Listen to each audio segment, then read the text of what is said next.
Hey everyone! So this is not my normal setup, clearly. I am honestly to the point of lazy right now where I didn't feel like fully setting up my tripod. As in, I didn't want to extend the legs all the way.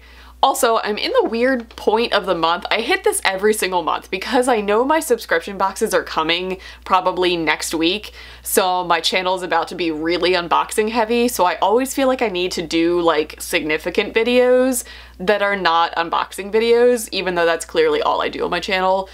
I'm trying to add more content, but I like filming tags and reviews and everything, so I feel like I need to put one in tonight, and I felt like doing a tag because, like I said, I'm feeling lazy and I don't really feel like forming coherent thoughts about books that I've read recently, so tag it is! And this is clearly one of the most popular tags that has gone around BookTube for so long, and ironically, it's the unpopular opinion book tag. This was created by the Book Archer, who I will leave linked down below with the original tag video that has all of the questions if you guys would like to partake in this. Question number one is a popular book or series that you didn't like. I'm reading off a paper on the floor. If I keep looking down, that's what I'm looking at. Not my hopes and dreams, just my paper with the questions on it. So for this one, I probably could have gone with a lot of things that I've talked about on my channel. I think I've talked about these as well, but I bought this trilogy prior to reading it because of how loved it was and how like fangirly obsessed people were with it. I'm talking about the Royals trilogy, Paper Princess, Twisted Palace, and Broken Prince. So I bought these. I saw the internet just blowing this trilogy some kisses and loving it. So I read the first one. Oh man, we're gonna get salty real fast in this video, but this book, like this one, just this one, is the only one that I've read, so I can't say the full trilogy yet, but this book, I'm sorry guys, this book is so trashy, and it kills me that this is considered YA. Just like how the kids in this act is like, oh, okay, we're gonna move on. I'm getting real salty on question number one. Let's move on. Question two is a popular book or series that everybody seems to hate, but you actually love. For this, I have kind of two answers. One is one of my favorite books, which is Wink Poppy Midnight, because in my opinion, this book is as beautiful inside as it is outside. Just look at it, it's so pretty. But this is magical realism, which I know is not everybody's cup of tea. It's not even my cup of tea. I have to be very much in the mood for some like whimsy to be able to like really appreciate magical realism. This book was just everything that I loved. It was like dark and ominous and eerie, but like you didn't really know what was going on, which I feel like is like the like peak of magical realism where you're like, wait, weird stuff is happening. Am I reading this correct? But it just flowed. Ah, I loved it so much. And I know a lot of people, this book was like a miss for them. Like they just didn't click with it. They didn't get the magical realism. That's fine. That's cool. I'm okay with that. And the other series only has 2 books out, and that is The Bone Witch and The Heart Forger. So this is just like the Bone Witch series. I think it's just going to be a trilogy. This is another book that you kind of have to really be in the mood for to be able to appreciate it because it's a very slow story. It's very atmospheric.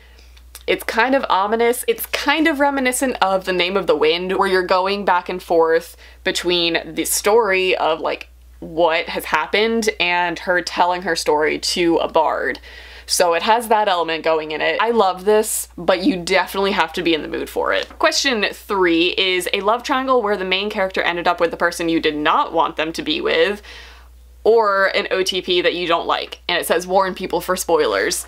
So I'm gonna get spoilery up in here for this book, okay? So I'll give you a timestamp of when to come back if you have not read this book. Okay, I'll put it on the screen right here. You're probably panicking right now because you're like, what? You don't like Fae Sand? I love Fae Sand, okay? I love them. I love them so much. For me, one of the pairings that hasn't even really happened yet, but everybody is just like, for, is Nesta and Cassian. I think that they're a good balance. They're not mated yet, there's no mating bond, but there's definitely some things happening and they get a little smoochy towards the end.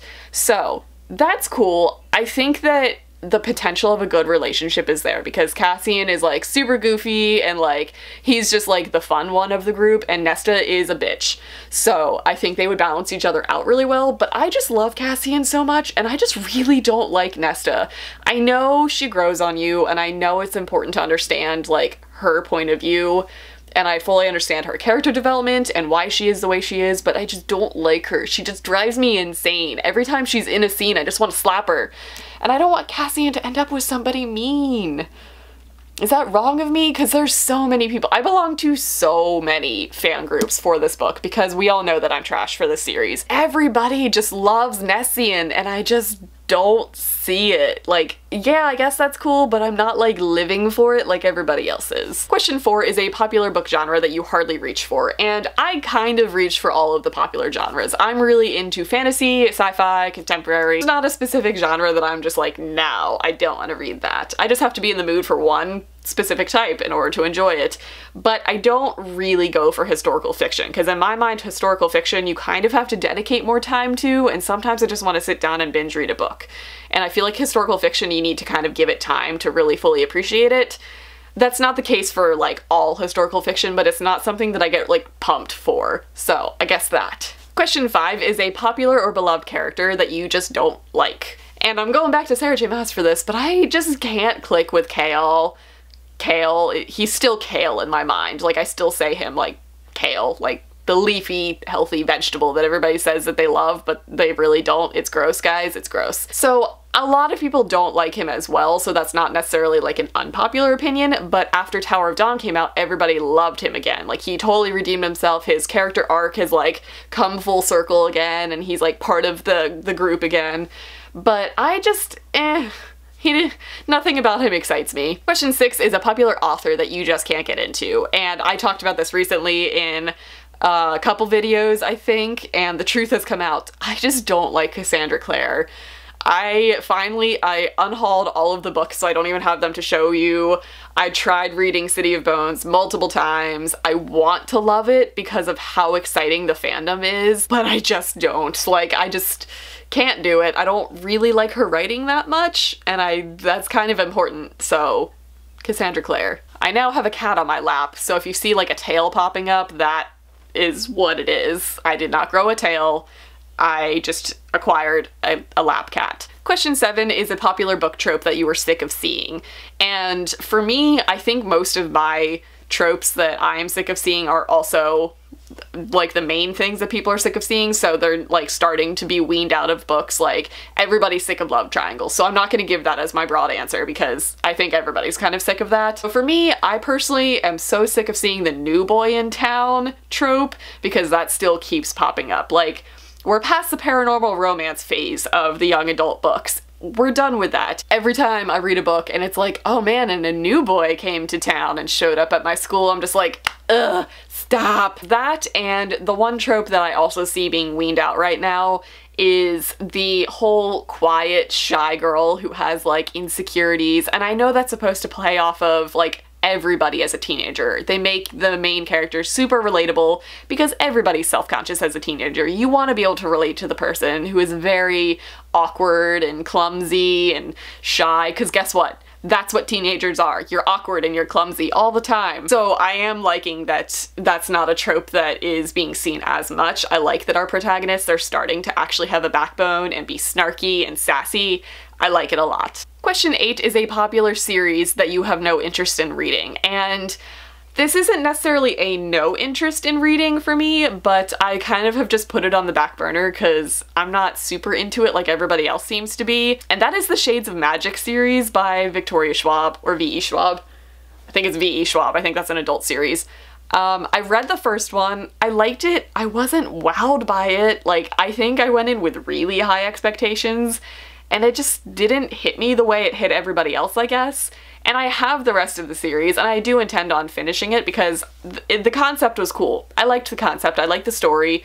The characters were like, okay. Probably gonna get some sass for this one, but I'm not itching to get back to it, to be honest, and I know that's pretty controversial. Discuss that. And question 9 goes into movie adaptations. So which movie adaptation do you actually prefer to the books?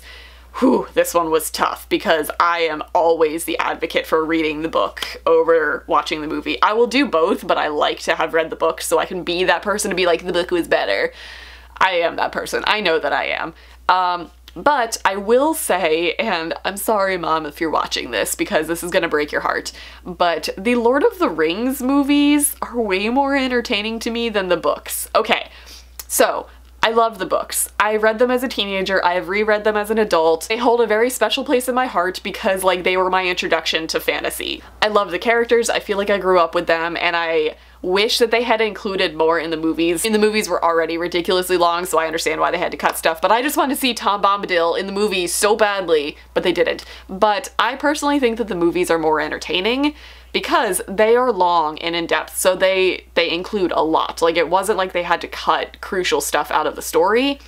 If you guys have read Lord of the Rings, Two Towers is boring. I feel like the Two Towers is like the original second book syndrome book because it's literally them traveling from book 1 to book 3. Like, everybody is traveling, everybody is split up, you're constantly switching points of views between the groups who are all just walking. It's about like 400 pages of people just walking across Middle-earth, and it gets long.